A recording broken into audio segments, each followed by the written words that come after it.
Hello! In this video I will show you how to install ChatGPT Widget on OPPO A5m.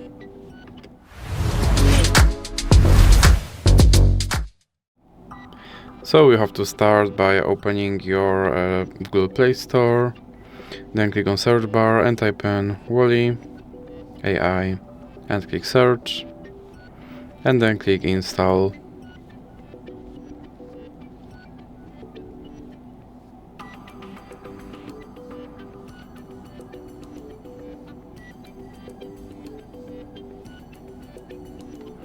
Now you can click open and click on this button to skip introduction, then click not now and click open permissions. Then select this application and click here to allow this app to display over other apps, and then you can go back. Now go back again and click start. And as you can see right here there is my ChatGPT widget, and I can open him and I can tell him to do something.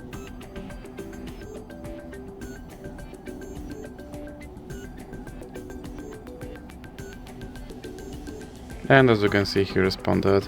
And if you want to remove him from your screen, simply drag him into the X icon in the middle. So that's it for this video. If you liked it, please remember to leave a like and subscribe.